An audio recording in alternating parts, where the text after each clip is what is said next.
तो इस आर्टिकल में हम बात करने जा रहे हैं बैड लोन्स के बारे में, एनपीएस के बारे में। और यहाँ पर यस बैंक एक नया मॉडल लेकर आया है कि कैसे जो अपना बैड लोन है उसको वो कम कर सके, ख़त्म कर सके, एनपीएस को ख़त्म कर सके।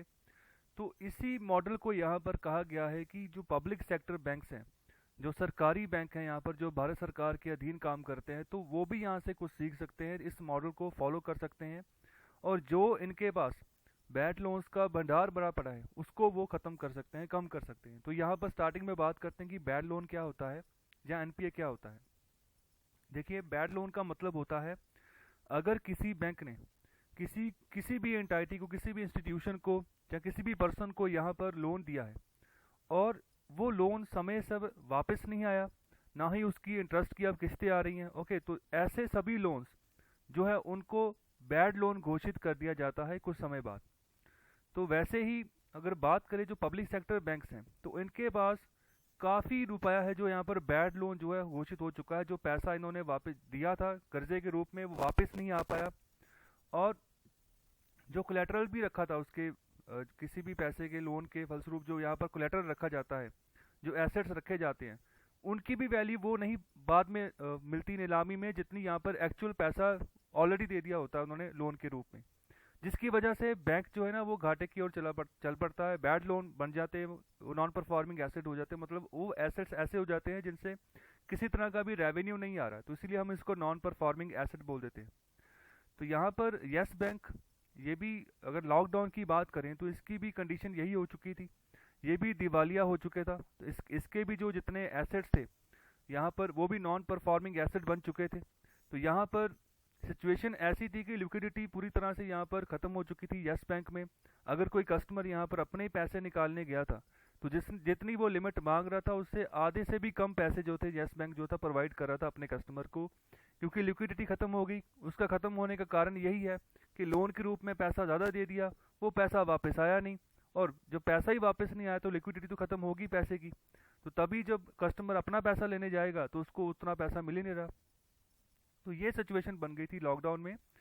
तो यहाँ पर अभी जो यस बैंक है ये एक नया आइडिया लेकर आया है। तो यहाँ पर ये क्या कर रहा है, ये यहाँ पर अपने जो बैड लोन है उनको बेच देगा। जो यहाँ पर एसेट रिकंस्ट्रक्शन कंपनीज होती है उनको, जो एसेट रिकंस्ट्रक्शन कंपनीज होती हैं यहाँ पर बेसिकली मेजॉरिटी ऑन होती है। कहने का मतलब इसके कोई एक मालिक नहीं होता, बहुत सारे मालिक यहाँ पर मिलकर जो है इकट्ठे होकर एक एसेट रिकंस्ट्रक्शन कंपनी बनाते हैं।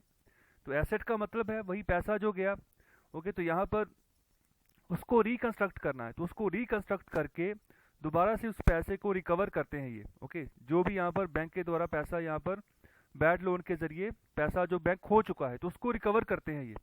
तो यहाँ पर क्या कर रहे हैं यहाँ पर यस बैंक वाले, यहाँ पर जो उनके बैड लोन्स हैं उनको एसेट रिकंस्ट्रक्शन कंपनीज को यहाँ पर बेचने का यहाँ पर डिसीजन लिया है विद प्राइवेट इक्विटी एज को ऑनर्स, ओके। तो यहाँ पर उनको एज ए को ऑनर बना के, ओके, जो प्राइवेट इक्विटी उनकी है, जो पैसा है, लिक्विडिटी है, उसको उनको एज ए को ऑनर बना के यहाँ पर जो है बैड लोन बेचा जाएगा। तो आने वाले समय में ये कंपनीज क्या करेंगी, उसी बैड लोन को जहाँ जहाँ से भी ये लोन जो बैड लोन घोषित हुआ है, जहाँ जहाँ से भी पैसा रिकवर नहीं हुआ तो वहाँ से दोबारा से एसेट को ये रिकंस्ट्रक्ट करेंगे, ओके। तो यहाँ पर अगर नीलामी भी करनी होगी तो उसको भी यहाँ पर बहुत तरीके से करेंगे कि जिसकी वजह से इनको प्रॉफिट ज़्यादा हो चुके, ओके। तो यहाँ पर देखो, अगर धीरे धीरे करके अगर ऐसे ही सारा बैड लोन अगर उसकी सेल हो जाती है तो इससे क्या होगा कि जो बैंक है ना दोबारा से वो रिकवर करना शुरू कर देगा। जो भी उसका नॉन परफॉर्मिंग एसेट था वो धीरे धीरे वो ख़त्म होना शुरू हो जाएगा,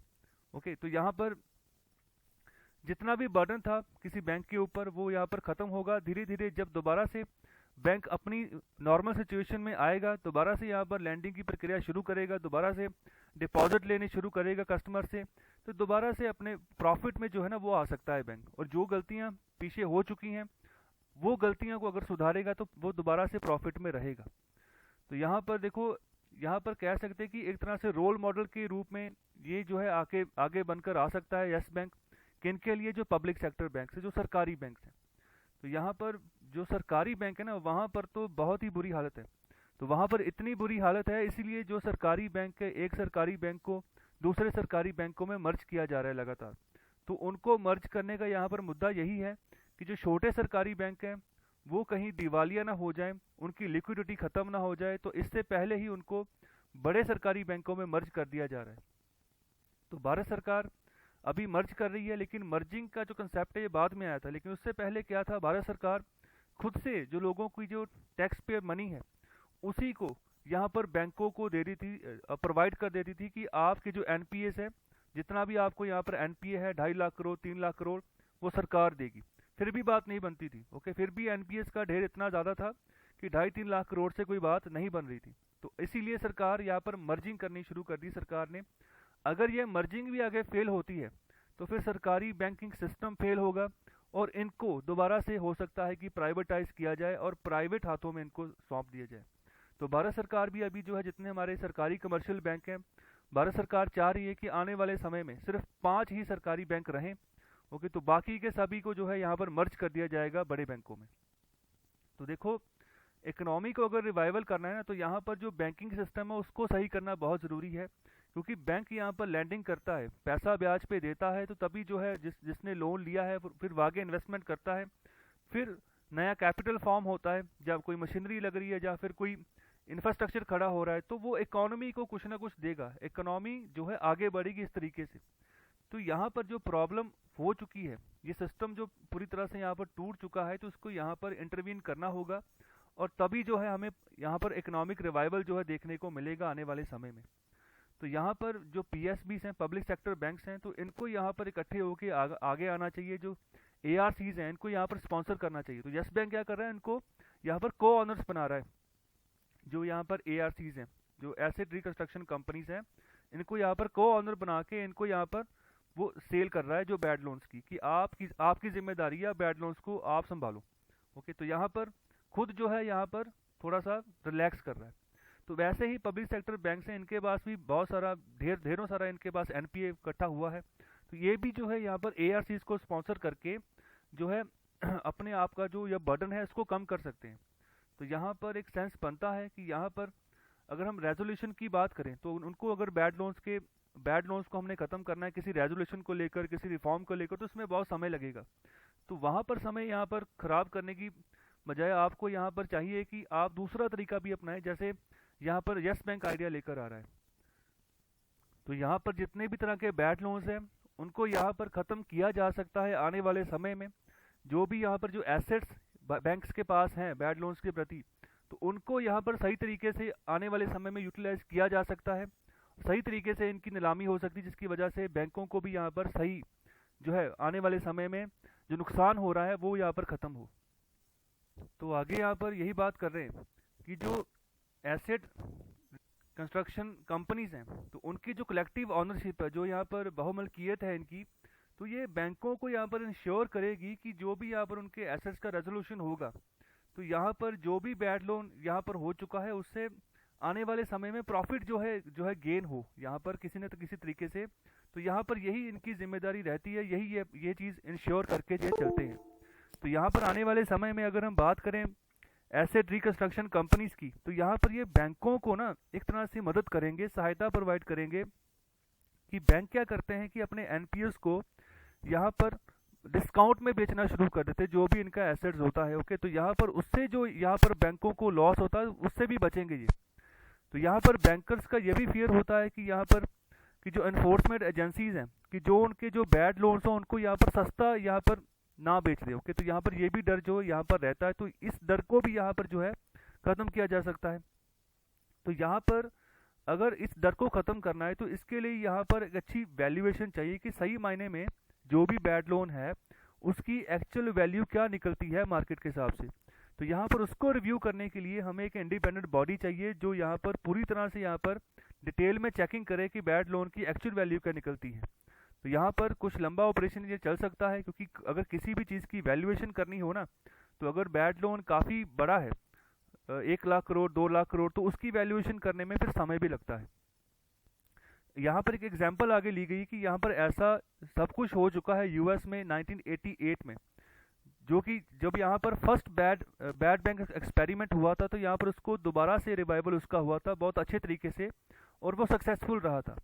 तो यहाँ पर बात कर रहे हैं कि जो मेलन बैंक ऑफ पिट्सबर्ग, तो यहाँ पर उन्होंने एक और बैंक यहाँ पर स्टैब्लिश किया था जिसका नाम था ग्रांट स्ट्रीट नेशनल बैंक।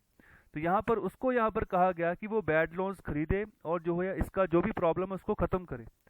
तो यहाँ पर हायर किया गया था एक इंडिपेंडेंट बॉडी को जिसका यहाँ पर नाम था आर्थर एंडरसन एंड कॉर्पोरेशन। तो यहाँ पर इनको कहा गया था कि जो भी हमने यहाँ पर लोन बैड लोन सेल करना है ग्रांट स्ट्रीट बैंक को, उसका आप जो है ना वैल्यूएशन लगाओ, तो उसका जो प्राइस है वो आप लगाओ कि क्या बनता है। तो इसका जो प्राइस यहाँ पर रिव्यू किया गया था वो किया गया था केनेथ लेवेंथल एंड कॉर्पोरेशन के द्वारा।